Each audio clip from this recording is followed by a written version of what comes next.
दोस्तों स्वागत है आपका इजी एंड स्मार्ट सॉल्यूशन में। दोस्तों आज का टॉपिक है इक्विवेलेंट फ्रैक्शन। दोस्तों मैं आपको बता दूं वीडियो स्टार्ट होने से पहले कि ये कोई शॉर्टकट तरीका नहीं है, ये ट्रेडिशनल वे है, एग्ज़ाम में आ जाता है, कंपटीशन में आ जाता है। तो वीडियो शुरू करने के लिए सबसे पहले हम एक एग्ज़ाम्पल ले लेते हैं। 2/3, 4/6, 8/12। ठीक है दोस्तों, हमें देखना है कि ये फ्रैक्शंस इक्विवेलेंट हैं कि नहीं, यानी समतुल्य हैं कि नहीं। समतुल्य का मतलब इनकी वैल्यू सेम होनी चाहिए। अगर हम इन्हें काट दें तो आंसर 2/3 आ जाएगा, सबका बराबर आ जाएगा। देखते हैं कैसे चेक कर सकते हैं। चेक करने के दो तरीके, या तो आप काट के देख सकते हैं इन्हें कि बराबर आ रहा है कि नहीं। मैं अगर इसे 2 से काटूँ, 2 दूनी 4, 2 तियाँ 6, यानी 2/3। इसे 4 से काटूँ, 4 दूनी 8, 4 तियाँ 12, तो 2/3 इक्विवेलेंट आ रहा है। और दूसरा तरीका जो मैं आपको बता रहा हूँ, उसके लिए आपको सबसे पहले इन दोनों नंबर को ले लेना है। तो हम इन दोनों नंबर को ले करके बराबर का साइन लगा करके और इस तरह से लिख लेते हैं। अब कर देंगे हम इसकी तिरछी गुणा, क्रॉस मल्टीप्लिकेशन। क्रॉस मल्टीप्लिकेशन करने के बाद जो आंसर आएगा, 6 से 2 में करेंगे, 6 दूनी 12, और 3 से 4 की गुणा 12। ठीक है दोस्तों, बराबर आ गया। इसी तरह से आप अब इन दोनों को ले सकते हैं। आप शुरू वाले और लास्ट वाले को भी ले सकते हैं, लेकिन मैंने ये बीच वाला टर्म और लास्ट वाला टर्म लिया है। ठीक है दोस्तों, ले लेते हैं। 4/6 को ले लिया मैंने और बराबर 8/12 को ले लिया। क्या करना है, क्रॉस मल्टीप्लिकेशन। 12 चौके 48, और इसकी गुणा करेंगे, यानी 6 की 8 से गुणा करेंगे, 6 8 48, तो ये भी बराबर आ गया और ये भी बराबर आ गया। यानी ये फ्रैक्शन आपका इक्विवेलेंट है, यानी समतुल्य है। ठीक है दोस्तों, अब कभी कभी क्वेश्चन आ जाता है कि एक नंबर आपको दे दिया जाएगा, एक फ्रैक्शन मान लेते हैं, ये आपके पास एक फ्रैक्शन है, और बोला जाएगा कि इसके समतुल्य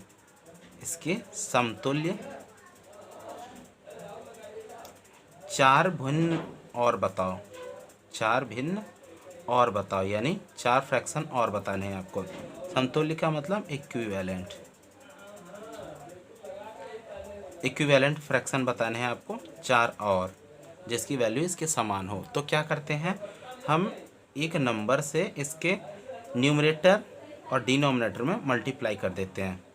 पहला निकालने के लिए हम इसे 1 से मल्टीप्लाई नहीं करेंगे, सबसे छोटे संख्या से मल्टीप्लाई करते हैं तो आसान रहेगा कैलकुलेशन करने में।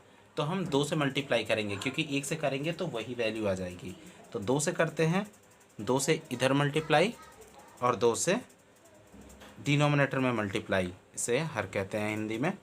तो 2 दूनी 4 और 5 दूनी 10। इसी तरह से आप दूसरा भी निकाल सकते हैं। 2/5, अब 3 की गुणा कर दीजिए, 2 तियाँ 6, 5 तियाँ 15। इसी तरह से आप तीसरा भी निकाल सकते हैं, 2/5 की 4 से गुणा करके न्यूमरेटर और डिनोमिनेटर में। 4 दूनी 8 और 5 चौके 20। इसी तरह से आप चौथा भी निकाल सकते हैं, 2/5 गुणे 5/5 गुणा कर दीजिए, 5 दूनी 10 और 5 पंजे 25।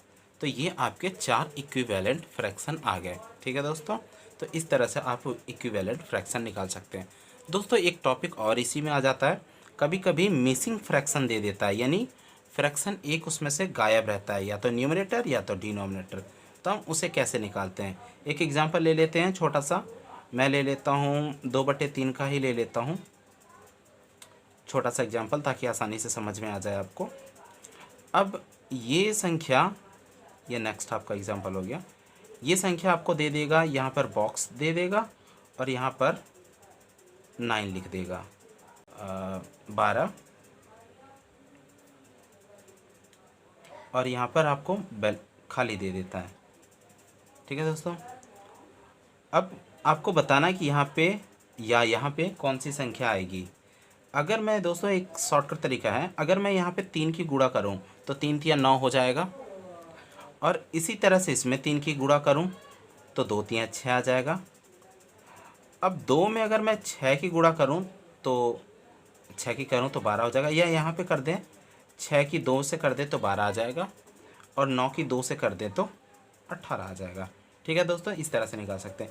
या एक आपके पास दूसरा तरीका है, आप x मान के कर सकते हैं। मैं यहाँ पर x मान लेता हूँ,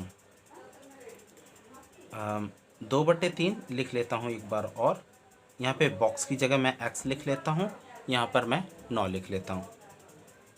क्या करना है, इक्विवेलेंट की तरह इसे भी क्रॉस मल्टीप्लाई, 2 से 9 की गुणा करेंगे तो आ जाएगा 9 दूनी 18, और 3 से x की करेंगे तो 3x आ जाएगा।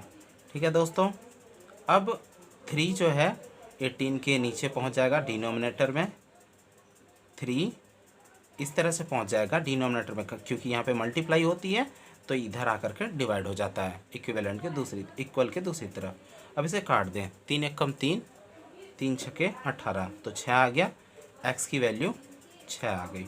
ठीक है दोस्तों, इसी तरह से यहाँ पर x की वैल्यू आपकी 6 आ गई। ठीक है दोस्तों, x की वैल्यू मैं लिख देता हूँ 6 आ गई। अब इसी तरह से आप निकाल सकते हैं इसका, इसमें हम y मान लेते हैं और इस संख्या को ले लेते हैं। ठीक है दोस्तों, मैं इन दोनों को ले लेता हूँ, आप इसे और इसे भी ले सकते हैं। ठीक है, तो मैं इन दोनों को ले लेता हूँ। यहाँ पर x की वैल्यू 6 आई थी तो मैं 6 रख लेता हूँ, नीचे 9 आया था तो 9 रख लेता हूँ, यहाँ पे 12 है और यहाँ पर y है। क्रॉस मल्टीप्लाई कर दें, 6 की y से करें 6y हो गया, 9 की 12 से करें तो 108 आएगा, करके आप देख सकते हैं रफ पे, 12 निमा 108। अब यहाँ पर मल्टीप्लाई होता है इसी तरह से, तो ये भी नीचे चला जाएगा 108 के जब डिनोमिनेटर में जाएगा तो हम इसे काट देंगे, और काट देंगे तो 6 कम 6 4 बचा, 6 अट्ठे 48, y की वैल्यू कितनी आ गई 18। तो यहाँ पर हम y की जगह 18 लिख सकते हैं। ठीक है दोस्तों, इस तरह से आप मिसिंग फ्रैक्शन निकाल सकते हैं। दोस्तों इसी तरह से आप घर पे एग्जांपल निकाल करके बना करके खुद से देख सकते हैं, या बच्चों को भी बता सकते हैं, बुक में से भी देख सकते हैं या एग्ज़ाम कंपटीशन में। ठीक है दोस्तों, इसी तरह के अभी और भी बहुत सारे क्वेश्चन बचे हुए हैं। आगे पूरी क्लास सीखने के लिए चैनल के साथ लगातार बने रहें, लाइक करें, सब्सक्राइब करें और शेयर करें।